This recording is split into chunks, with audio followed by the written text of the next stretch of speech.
नमस्कार। घिसते घिसाते, डर के साथ, आशंका के साथ और तमाम दिक्कतों के साथ 2020 का अवसान होने वाला है और हम सब लोग अ, इस कोशिश में होंगे कि 2021 का स्वागत अच्छे से किया जाए।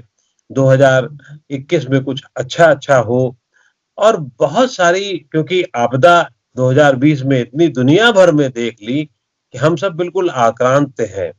लेकिन लगता नहीं है कि ये समस्याएँ खत्म होने जा रही हैं। फिर भी उम्मीदों का मन है, उम्मीद हमारे दिल में है और जब बहुत सारी बातें सुनी जा रही हैं, तो ज्योतिष विज्ञान से भी ये जानना समझना ज़रूरी होगा कि वो क्या कहता है। हमेशा की तरीके से इस बार भी हमारे साथ इसके कुछ विवरण देने के लिए, इसकी संभावनाओं को जानने के लिए हमारे साथ हैं ज्योतिष आचार्य मनीषा आहूजा जी। बहुत-बहुत स्वागत है आपका नवोदय टाइम्स पंजाब केसरी से बात करने के लिए आपने समय निकाला। क्या है पहले तो ये कि आपको नए साल का जो आने वाला है, हम थोड़ा जल्दी ही स्वागत कर लेते हैं। तो बहुत-बहुत जी, शुभकामनाएँ आपको भी और आपको क्या लगता है कि इस नए साल में क्या लिखा है देश के हित में, विश्व के पटल पर? ऐसा क्या लगता है कि कुछ अच्छा होगा? देखिए आने वाला जो समय है उसमें भी कुछ परेशानियां तो दिख ही रही हैं। जब हम भारत की कुंडली का विश्लेषण करते हैं, जब हम आने वाली पक्ष कुंडलियों का विश्लेषण करते हैं और सबसे जरूरी जब हम चैत्र शुक्ल प्रतिपदा का विश्लेषण करते हैं, जो कि पहले नवरात्रे के दिन बनाई जाती है, वो जो अमावस पे जो सूर्य और चंद्रमा की जो डिग्री कंजंक्शन है उसका जो चार्ट बनता है वो साल भर के लिए मेदिनी ज्योतिष में, उससे हम देश की आने वाली व्यवस्था को या वो साल कैसा रहेगा वहां से समझते हैं। इसमें दो कुंडलियां ऐसी बनती हैं जिससे हम बहुत कुछ जान सकते हैं आने वाले समय में। पहली कुंडली होती है चैत्र शुक्ल प्रतिपदा की, दूसरी कुंडली बनती है दीपावली के दिन अमावस्या को। ये दोनों कुंडलियां साल भर के विश्लेषण को समझाती हैं, दिखाती हैं और हम अच्छे से देख पाते हैं कि आने वाला समय देश के लिए कैसा रहेगा। और ये जरूरी नहीं है कि चैत्र शुक्ल प्रतिपदा को भारत के लिए बनाया जाए, हम यूएसए के लिए भी चैत्र शुक्ल प्रतिपदा बना सकते हैं। वहां की फाउंडिंग जो डेट है वो कौन सी कंट्री का है, उसी का लॉन्गिट्यूड लैटिट्यूड लेकर हम चैत्र शुक्ल प्रतिपदा पाकिस्तान की बना सकते हैं, चाइना की बना सकते हैं। इस तरीके से हम अलग कंट्रीज को समझ सकते हैं कि आने वाला वक्त कैसा रहेगा। अमावस्या का टाइम बदल जाएगा मगर डिग्री कंजंक्शन वही रहेगी और मेदिनी ज्योतिष का ये प्रिंसिपल काम करेगा। तो अब जब हम चैत्र शुक्ल प्रतिपदा की कुंडली बनाते हैं इस साल की जो अब आने वाला है, क्योंकि मेदिनी ज्योतिष में चैत्र शुक्ल प्रतिपदा पहला नवरात्रा है, इसलिए ये जो अब जो समय अप्रैल तक चल रहा है ये पिछले साल में ही गिना जाएगा, पर मैं इसके बारे में भी बताऊंगी। अब चैत्र शुक्ल प्रतिपदा की जब हम कुंडली पढ़ते हैं तो ये 12 अप्रैल की कुंडली बनती है। अब वृषभ लग्न की इस कुंडली में लग्न में ही राहु मंगल बैठे हैं। कुछ ऐसे पॉइंट्स हैं जो थोड़े वरीसम दिखते हैं, जैसे कि राहु और शनि का चंद्रमा के ही नक्षत्र में बैठना। अब आप कहेंगे टेक्निकल बात है, मगर चंद्रमा इस वृषभ लग्न की कुंडली का, ये जो चैत्र शुक्ल प्रतिपदा की कुंडली है ये वृषभ लग्न की कुंडली बनती है जिसमें लग्न में राहु मंगल है। इंटरेस्टिंग पॉइंट यह है कि राहु और शनि दोनों इसमें तृतीयेश चंद्रमा के नक्षत्र में है। तो तृतीयेश चंद्रमा कहीं यहां पर प्रभावित हो रहा है और तृतीय भाव तृतीयेश को नेबरिंग कंट्रीज के लिए देखा जाता है, हमारे पड़ोसी कौन से देश हैं। तो तृतीयेश का यहां परेशान होना यह दिखा रहा है कि कुछ बॉर्डर पे परेशानी बनी हुई है। अब जो पिछले साल की यानी कि 2020 की चैत्र शुक्ल प्रतिपदा की कुंडली थी, उसमें भी तृतीयेश और तृतीय भाव पे प्रॉब्लम थी। वहां से आपने देखा कि कुछ ना कुछ बॉर्डर पर होता रहा, चाइना ने कुछ ना कुछ बॉर्डर पर किया। और अब जो 12 फरवरी की 12 फरवरी 2021 की जो अमावस्या की पक्ष कुंडली बनती है, उसमें भी बहुत ज्यादा प्रॉब्लम दिखती है। और वो पक्ष सिर्फ भारत के लिए नहीं, विश्व के लिए भारी होगा। अब 12 अमावस्या की जो 12 फरवरी की कुंडली है, उसको हम बाद में डिस्कस करेंगे। पहले मैं चैत्र शुक्ल प्रतिपदा की कुंडली को डिस्कस करूंगी, क्योंकि ये पूरे साल को दर्शाता है। अब इस कुंडली में कुछ बड़े इंटरेस्टिंग पॉइंट्स हैं, जैसे कि अमावस्या की जो डिग्री है वो 28 डिग्री 15 मिनट्स, 28 डिग्री 15 मिनट है। मंगल लग्न में बैठा इस डिग्री के बहुत ही करीब है। ये एक परेशानी, एक वॉलेटिलिटी दिखाता है इस साल के लिए। और मंगल यहां पर सप्तमेश है, वृषभ लग्न की कुंडली के लिए मंगल सप्तमेश और द्वादशेश दोनों है। और उसका इस अमावस की डिग्री कंजंक्शन पे, उसी डिग्री पर आना प्रॉब्लमैटिक दिखता है। अब इसमें एक और इंटरेस्टिंग पॉइंट है, जो कि जो लोग ज्योतिष पढ़ते हैं या ज्योतिष जानते हैं उनके लिए इंटरेस्टिंग होगा, कि उपग्रह, अक्सर कुंडली के बारे में जब हम बात करते हैं तो हम उपग्रहों को डिस्कस नहीं करते, और मैंने भी अभी तक किसी अपने पुराने विश्लेषण में उपग्रह के बारे में नहीं बोला। मगर 3 उपग्रह इंटरेस्टिंग हैं, जिनको आगे जाके जो लोग रिसर्च करते हैं, जो इंटरेस्ट लेते हैं, वो पढ़ भी सकते हैं। गुलिक, उपकेतु, धूम, ये 3 ऐसे उपग्रह हैं जिनको पढ़ा जाए इंटरेस्टिंग एक एनालिसिस देंगे। तो यहां पर हम देखते हैं कि उपकेतु की डिग्री भी 28 डिग्री 15 मिनट आती है। उपकेतु, मंगल और सूर्य चंद्रमा उसी एक डिग्री पे आते हैं, और उपकेतु भी एक विस्फोटक वॉलेटाइल पॉइंट है, ये सेम डिग्री पर आता है। शनि और राहु एक डिग्री कंजंक्शन पर आएंगे 10 अप्रैल के आसपास, 17 डिग्री 57-58 मिनट पर 10 अप्रैल को राहु और शनि दोनों कंजंक्ट होंगे, कुछ दिनों के लिए, 2-3 दिन के लिए कंजंक्ट होंगे। ये नवम भाव में बैठे शनि का लग्न में बैठे राहु के साथ 1 डिग्री पे कंजंक्शन होना, जो कि ये थोड़ा सा हमको प्रॉब्लमैटिक, कुछ प्रॉब्लम को आगे दिखा ही रहा है। नवांश में भी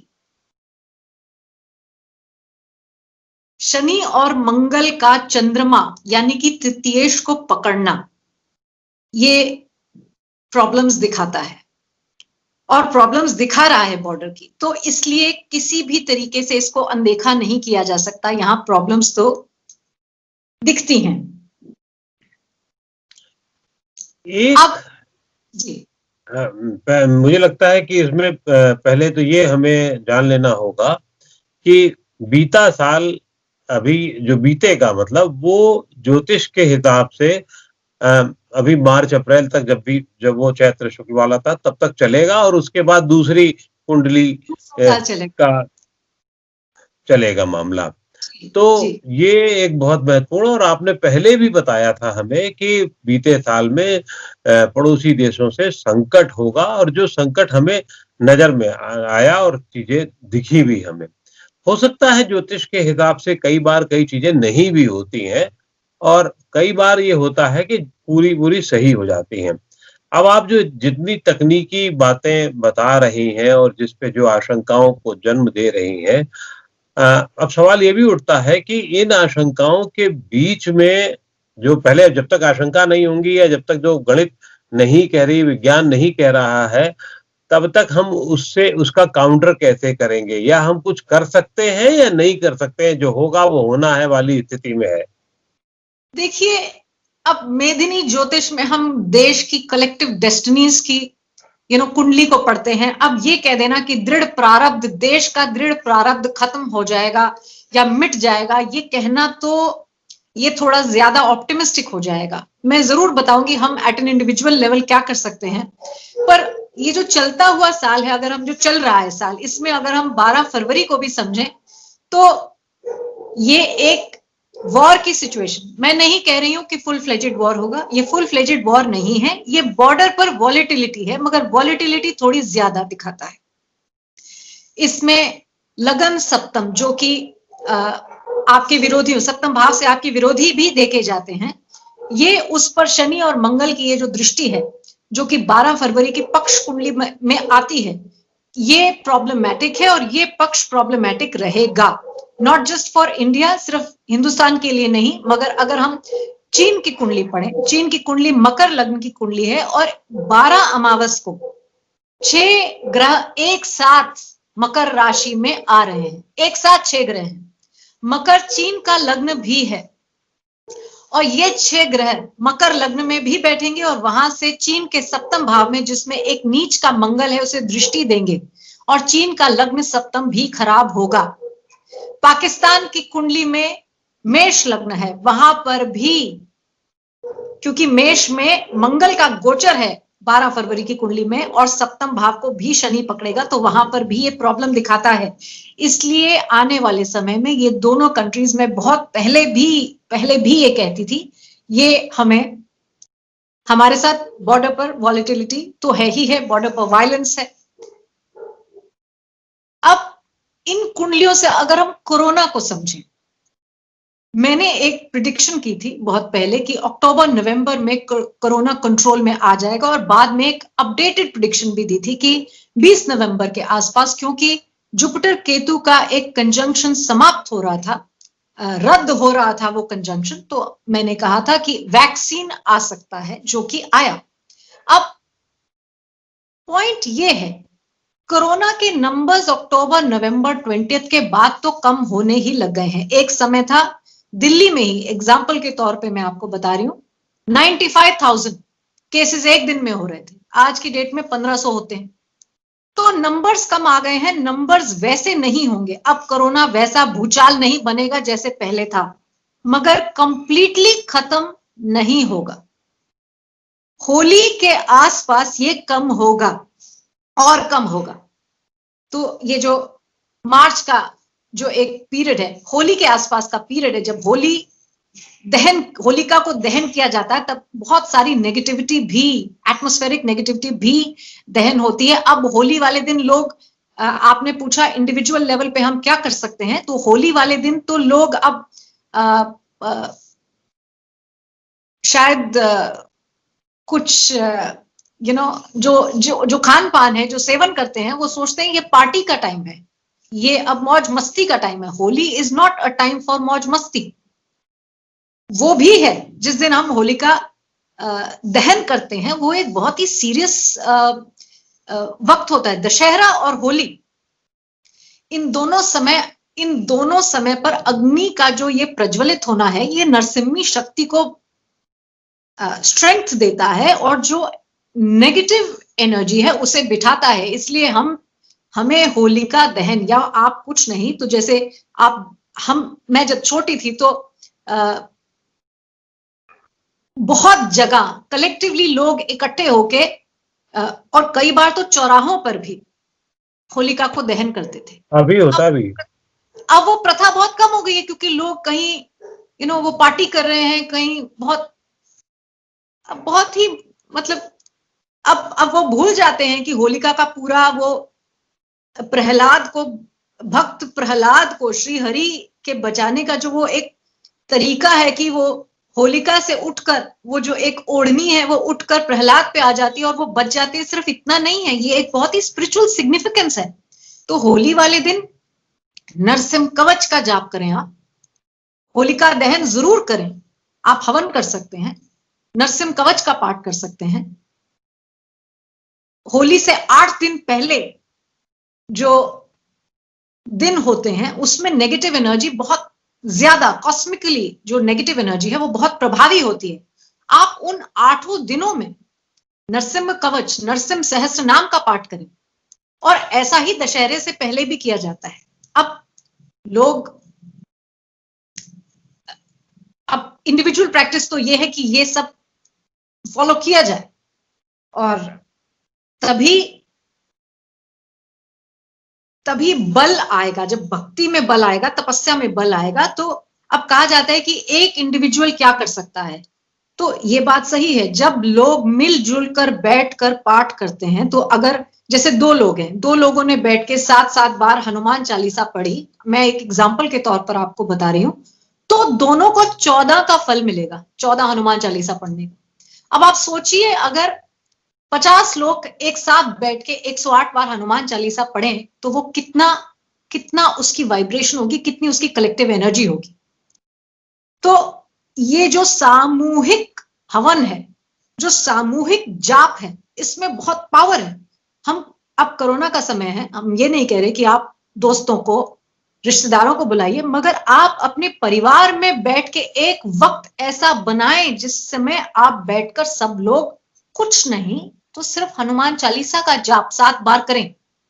और आप उस दिन किसी भी प्रकार का नॉन वेजिटेरियन खाना नहीं खाएं, कुछ भी नहीं तो मंगल और शनिवार को अगर 7 हनुमान चालीसा पूर्वाभिमुख, ईस्ट फेसिंग, आसनस्थ, अग्नि को साक्षी करके, यानी कि दिया जला के, और कुछ भोग प्रसाद अगर सिर्फ हनुमान जी को देकर, सामने रखकर, अगर एक ऐसा हम एक प्रैक्टिस बनाएं फैमिली और एक मैंने परिवार के लेवल पे एक प्रैक्टिस ऐसी बनाएं जिसे कुछ नहीं तो सिर्फ हफ्ते में 2 बार करें, तो इससे बहुत कुछ क्लियर होगा।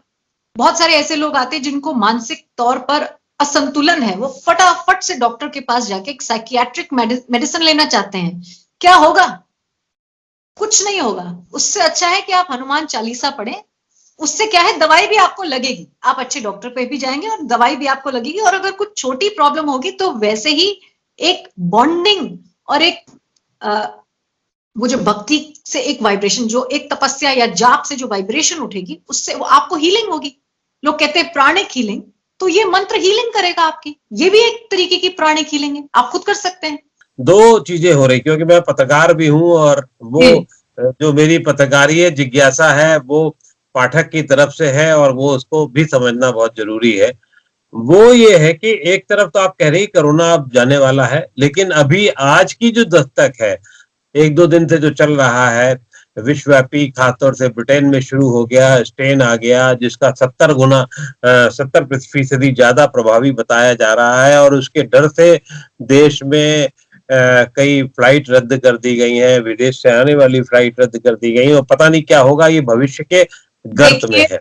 देखिए, आज से 1.5 महीना पहले आप ही के अखबार में, पंजाब हरियाणा के एडिशन में, मेरा एक आर्टिकल छपा था जिसमें मैंने बोला था कि 12 फरवरी का जो पक्ष है वो ये दिखा रहा है कि कोरोना अगर कम भी हो गया तो कोई म्यूटेंट या कोई रेस्पिरेटरी इशू वहां से उठ रहा है। ये महीना पहले आ चुका होगा, और मैंने इसको ट्विटर पे भी शेयर किया है। ये एक न्यूज़पेपर में, माने पंजाब केसरी में ही आया है, पंजाब हरियाणा के एडिशन में।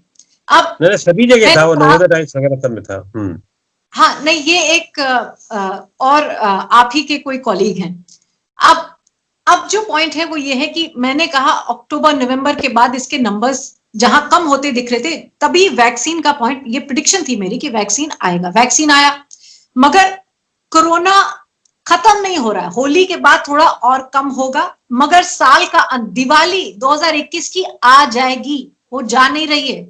इसलिए कोरोना किसी ना किसी शेप में बैठा हुआ है, एक रेस्पिरेटरी प्रॉब्लम दिख रही है। अब आप उसे म्यूटेंट कहें, आप कुछ भी कहें, कोरोना इज नॉट गोइंग, मगर नंबर्स अब कंट्रोल्ड रहेंगे। ये स्पेसिफिकली मैं भारत के लिए आपको बता रही हूं। फरवरी की जो ये पक्ष कुंडली है, इसमें कुछ नंबर्स उठते दिखते हैं। 12 फरवरी की पक्ष से नंबर्स थोड़े उठ रहे हैं, इसलिए मैंने कहा ये एकदम से एक ग्राफ लेके बिल्कुल नीचे नहीं बैठेंगे। फरवरी के पक्ष में ये थोड़ा एक उबाल आ रहा है इनमें, मगर फिर भी ये कंट्रोल में रहेंगे। और 2021 दीपावली, 2021 का अंत आ जाएगा, कोरोना नाम मात्र रहेगा मगर रहेगा। अब जब चिकुनगुनिया और डेंगू आए थे तो वो खत्म नहीं हो गए, वैसे कोरोना अभी खत्म नहीं हो रहा है। रेस्पिरेटरी इशू कोई ना कोई बना रहेगा और सोशल डिस्टेंसिंग एक प्रकार की जीवन शैली बन जाएगी। बिल्कुल बिल्कुल ठीक पूरी है। तरीके से नहीं खत्म हो रहा कोरोना, हम्म, अभी भी लोगों को सोशल डिस्टेंसिंग ये सब करना पड़ेगा। मार्च तक तो केयरफुल रहें, मार्च अप्रैल तक केयरफुल रहें, उसके बाद जाके, मगर फिर भी दीपावली और 2021 का अंत आ रहा है, कोरोना किसी ना किसी फॉर्म में चलता रहेगा, बैठा हुआ है, अभी ये बीज बैठा है, ये खत्म नहीं हो रहा है पूरी तरीके से। बिल्कुल ठीक कह रही हैं आप, क्योंकि इस मामले में साइंस और ज्योतिष विज्ञान दोनों ही एक ही उस पे है, लाइन पर है। विज्ञान भी यही कह रहा है कि कोरोना खत्म नहीं होने जा रहा है, अभी इसके साथ हमें जीना होगा और उसी के साथ ही अभी रहना होगा, जो आप भी कह रही हैं, जो जो बिल्कुल उसी सहमति में। लेकिन दूसरी तरफ आप जो कह रही हैं, होली और होली को लेकर के जो तरीका हमारे यहाँ है, तो भारत तो ऐसा देश है जहाँ कई धर्म हैं, कई तरीके हैं, कई तरीके से अपने धर्मों को निभाया जाता है। तो हर आदमी तो होली की उस प्रक्रिया में, जब हिंदुओं में ही मुझे लगता है कि अब 10-12% रह गया, 15% रह गया होगा कि सब सामूहिक जाकर के उसका वो करें। और पुराने में तो ये होता ही था कि बाकायदा थाल बजा करके और फिर जाकर के बलैया लेकर के वो आग में डाली जाती थी, उसका एक थोड़ा एक महत्व था। अब तो वो है नहीं, तो उससे कैसे सब लोग बचे, सब लोग कैसे उसमें कंट्रीब्यूट करें, ये कैसे होगा? देखिए, अब पंथ कोई भी हो, पंथ कोई भी हो, मैं बड़े अपने वर्ड्स को बड़े केयरफुली चूज कर रही हूं, पंथ कोई भी हो, मगर धर्म तो या इसे धर्म का शब्द ना इस्तेमाल करें, हम ये कहेंगे कि नेगेटिव्स को अग्नि में ही स्वाहा किया जाता है। इसमें तो कोई तो फिजिक्स है या केमिस्ट्री आप कहेंगे फिजिक्स और केमिस्ट्री के लॉज धर्म देख के परिवर्तन नहीं करेंगे। वो जो प्रेसिपिटेशन है एलिमेंट्स का या पंच महाभूत जो है, वो जिस तरीके से काम करता है वो वैसे ही काम करेंगे, चाहे कोई भी धर्म हो, कोई भी पंथ हो, वो वैसे ही काम करेंगे। तो अग्नि चक्र अगर राष्ट्र में, यानी कि अपने ही शरीर में खराब हो, तो जलीय चक्र खराब होगा, पृथ्वी खराब होगा। उसे बाहर देख लेते हैं आप, अग्नि का तत्व खराब हुआ, जल का तत्व खराब हुआ, पृथ्वी का तत्व खराब हो जाएगा। अब नेगेटिव्स को हम, कूड़ा भी जलाया जाता है ना, कहते हैं सब अग्नि में ही स्वाहा होगा ना। अब इसमें तो कोई धर्म और पंथ नहीं है कि अग्नि में स्वाहा होगा। तो अब आप बाहर अगर अग्नि जलाएं ना जलाएं, अगर आप, वो कहते हैं ना, अपने राष्ट्र में, अपने ही इस देह में अग्नि पर रहना, अग्नि पर रहना क्या है? ब्रह्मचर्य अग्नि पर रहना है। सुबह उठना, सूर्योदय देखना, अग्नि पर रहना है। रात को लेट सोना, बहुत ज्यादा टेलीविजन देखना, ज्ञानेंद्रियां यानी कि आंखें, जो सूर्य चक्र की ज्ञानेंद्रियां हैं, उन्हें खराब करना, उन्हें चित्त को राहु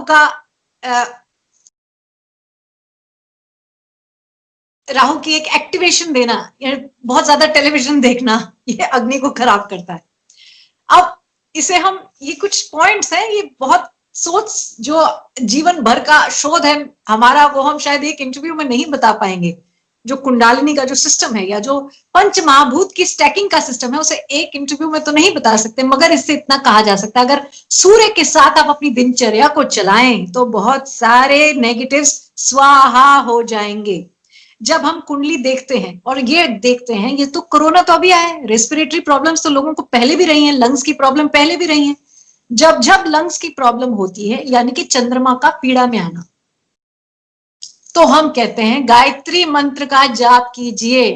गायत्री से अग्नि को पावर मिलेगी आपके देह में, और गायत्री से चंद्रमा जो है, जिसमें कफ की प्रवृत्ति बढ़ गई है, चेस्ट का जो ENT का जो एरिया है, उसमें जब कफ, COUGH खांसी नहीं, KAPH जो आयुर्वेद का कफ है, जब कफ की प्रवृत्ति बढ़ जाती है तो ENT और लंग्स पकड़े जाते हैं। ऐसे समय में गायत्री मंत्र का जाप अग्नि के तत्व को इस देह में बढ़ाता है। हनुमान चालीसा भी अग्नि के तत्व को बढ़ाता है। ऐसे बहुत से लोग हैं जिनको मैंने हनुमान चालीसा करने को कहा, उन्होंने मुझे बाद में फीडबैक दिया और कहा मैम हम हनुमान चालीसा रात को करने लगे और नींद नहीं आती, जो कि बिल्कुल सही बात कही उन्होंने। जब जब हनुमान चालीसा हम सूर्यास्त के बाद पढ़ेंगे तो मेटाबॉलिज्म वो बढ़ाएगा, फिजिकल बॉडी में मेटाबॉलिज्म बढ़ेगा। अग्नि का तत्व बढ़ने का क्या मतलब है? मेटाबॉलिज्म का बढ़ना एट अ ग्रॉस लेवल। सूक्ष्म शरीर में, कॉजल बॉडी में वो अलग अलग एलिमेंट्स लेके अलग अलग फॉर्म में, अलग अलग डायमेंशन में काम करेगा। जैसे ही आप सनसेट के बाद हनुमान चालीसा पढ़ के अग्नि के तत्व को बढ़ाएंगे तो इंसोम्निया होगा, नींद ना आने की प्रॉब्लम होगी। इतना पावरफुल है, एक बार भी किया गया ये पाठ पावरफुल है। मगर हनुमान चालीसा अगर अग्नि का तत्व बढ़ा रहा है तो ये जानना पड़ेगा अग्नि का तत्व ब्रह्मचर्य का तत्व है।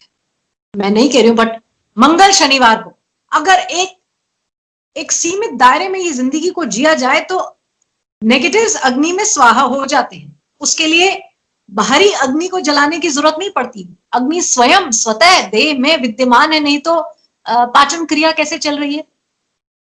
आप समझ रहे हैं? ये तो फिजिकल बॉडी में। तो अगर सूक्ष्म बॉडी में ये नेगेटिव्स नहीं है, अब लोग कहते हैं हमारा ऑरा वीक है, हम कहीं जाते हैं हमें नजर लग जाती है, इसका क्या मतलब है? अग्नि का तत्व कमजोर है। अग्नि का तत्व अगर ऑरा में तेज होगा तो किसी का दम कि आपको नजर लग जाए या आप पे कोई, तो एक कवच है, अग्नि आपका ही कवच है। समय पर उठें, फ्रिज का खाना ज्यादा ना खाएं, अग्नि से उतरा खाना खाएं, सत्य पर रहें, सत्याग्नि, झूठ कम बोलें, रिश्वत कम लें, क्योंकि लक्ष्मी में तमस आ जाएगा। अगर आपने रिश्वत ली तो लक्ष्मी में तमस आ जाएगा, तमोगुणी हो जाएगी। अब वही अन्न आप खाएंगे उसमें अग्नि का तत्व नहीं है, वो तमोगुणी अन्न है। ये बड़ा दूर का कनेक्शन है। अब लेडीज आजकल किचन में जाके खाना नहीं बनाती हैं, और कौन बना रहा है कि वो नहा के आया है, व्यक्ति नहीं नहा के आया, कोई बॉदर नहीं करता। जब तक जलीय तत्व साफ ना हो अग्नि पर कैसे जाया जा सकता? आपको याद है पुराने जमाने में तो स्त्री बिना नहाए खाना नहीं बनाती थी। इसके पीछे एक बहुत बड़ा, ये पंच महाभूत का एक सिंपल स्टैकिंग है। अगर हम सिर्फ इतना करें कि हम नहा कर खाना खाएं, अब तो लोग पहले खाना खाते हैं बाद में नहाते हैं, डाइजेशन तो बिल्कुल सस्पेंड हो जाती है ऐसा करने पर। ये सिंपल आयुर्वेदिक प्रिंसिपल है, मगर ये कारागर है, इसको तो हम चार्ट में देख लेते हैं। तो इतना ही अगर करें तो अपने आप को बचा लेंगे कोरोना से भी और बहुत सारी और छोटी मोटी बीमारियों से, और जिसे कि हम कहते हैं ऑरा वीक है उसको भी ठीक कर लेंगे। बहुत बात बताई मैंने। कोरोना और युद्ध के अलावा बाकी देश के हिस्से में क्या लिखा है और क्या संभावनाएं, आशंकाएं हैं? कुछ तो अच्छा और भी होगा। देखिए, अच्छा ये है कि हमसे जो भी युद्ध करेगा वो हारेगा, वो घुटने टेकेगा। हमसे जो भी युद्ध करेगा वो घुटने टेकेगा। कितनी बड़ी बात है ये कहना। और इससे हम एक स्टांस बिल्ड होगा। ये रूलिंग गवर्नमेंट, और काफी बार मैं बोलती हूँ तो लोग कहते हैं आप प्रो गवर्नमेंट बात बोलती है, मगर जो बात है वो सच है। जो सच है कि अगर हमारे विरोधी देश अब तैयारी करेंगे तो जो चार्ट हम देख रहे हैं इसमें हमारी पूरी तैयारी है। अब इस बार मुंह तोड़ जवाब दिया जाएगा, जो शायद पहले नहीं देखा गया हो, वो मुंह तोड़ जवाब दिया जाएगा। तो मेरे ख्याल से ये एक बहुत बड़ा सेटबैक होगा उन विरोधियों के लिए जो सोचते हैं कि भारत बहुत ही सहनशील, चुपचाप मार खा लेने वाला देश है। अब वो कहानी बदल जाएगी।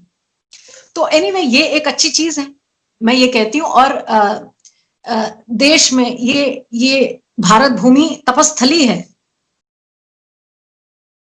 अब आप इसे कुछ भी जाने, मगर जब हम ग्रंथ पढ़ते हैं तो भारत खंडे जम्बू द्वीपे, यहां पर जन्म ही किसी पुण्य के कारण मिलता है। ये तपस्वियों की, ऋषियों की भूमि है, जहां पर मर्यादा में रहना। मर्यादा क्या है फिर से मैं बताती हूँ। यहाँ पर मर्यादा भी अग्नि की परिधि है, अग्नि चक्र है मर्यादा।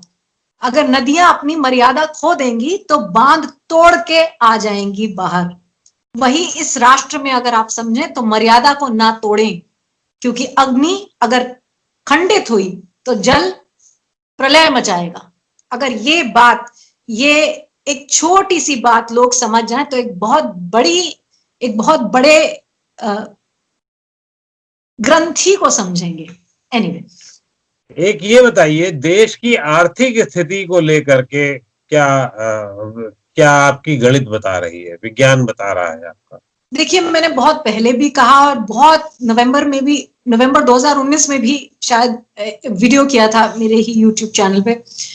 जब जब शनि और बृहस्पति की युति होती है मकर में, भारत के लिए मकर राशि, मिथुन राशि सर्वाष्टक वर्ग में बहुत ही कम बिंदु लिए हैं, और ये सिर्फ भारत के लिए नहीं है, विश्व भर के लिए ये युति मकर में हर 30 साल बाद आती है। 1930, 1960, 1990, 2020 ये स्थिति मकर में शनि और बृहस्पति की युति इकोनॉमी के लिए वर्ल्ड वाइड बहुत खराब है, ये आप जान लीजिए, इसमें कोई दो राय नहीं। 1990 में आपको याद होगा यशवंत सिन्हा जो फाइनेंस मिनिस्टर थे, उनको गोल्ड कुछ गिरवी रखना पड़ा था, 1960 के पास जब वो वॉर की स्थिति आ रही थी तो एक प्लेन लेने के लिए पैसे नहीं थे हमारे पास, आपको याद होंगी ये बातें। 1930s में आप देखिए कैसा था ग्रेट डिप्रेशन, 31, 32 वो जो पीरियड था। तो ये पिवटल पॉइंट्स हैं इकोनॉमी के लिए, ये प्रॉब्लमैटिक हैं, और ये भारत की वर्ल्ड ओवर प्रॉब्लमैटिक है। अगले साल ये समस्या बनी रहने वाली है। ये समस्या अभी बनी हुई है, अभी कुछ साल, कुछ देखिए टफ टाइम सबके जीवन में आते हैं, और कई बार बुरा समय ही अच्छा समय होता है। बुरे समय में हम जानते हैं मर्यादा क्या है, बुरे समय में हम समझते हैं धर्म क्या है। धर्म से मेरा कहने का मतलब कोई पंथ या कोई ये या वो नहीं है, सही रास्ते पे चलने को मैं धर्म बोलती हूँ। यहाँ पर हम धर्म समझते हैं, हम उसकी वैल्यू समझते हैं, हम फैमिली की वैल्यू समझते हैं, हम समझते हैं कि कम में गुजारा कैसे होना चाहिए, हम समझते हैं कि प्लास्टिक को अब दुनिया ऐसे फेंकती है, ऐसे इस्तेमाल हो रहा है, धरती तो जज्ब नहीं करेगी प्लास्टिक को, एक दिन उसका एक उबाल आएगा, क्या करेंगे हम, नदियां जाम हो जाएंगी, खाने को कुछ नहीं मिलेगा। तो एक मॉडरेशन में जीना एक लेसन है जो शायद हमें सीखना है, और वो मैं नहीं बोल रही हूँ, वो तो प्रकृति सिखा रही है। इसका मतलब प्रकृति ने बहुत बर्दाश्त किया होगा जो वो मॉडरेशन का लेसन सिखाने जब वो आती है, एक प्रलय के रूप में, एक खंड प्रलय के रूप में कुछ सुनामी लाएगी, और अगले साल में अर्थक्वेक्स भी हैं, मैं भारत की बात नहीं कर रही हूं, अगले साल में भी अर्थक्वेक्स हैं। तो जब ये सृष्टि जब डिसाइड करती है कि अब जरा मुझे थोड़ी उथल पुथल करनी है, तो वो क्यों ऐसा करती है?